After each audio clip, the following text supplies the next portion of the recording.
So everyone, so today, magawa tayo ng pampataas ng ilong. So, ipakita ko sa inyo paano pataasin yung ilong ko. So, keep on watching guys.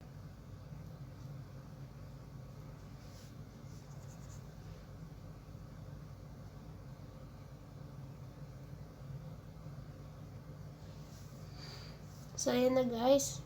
Yun na. Nalagyan na natin dito. So, ang gagawin natin ay maglagay tayo dito sa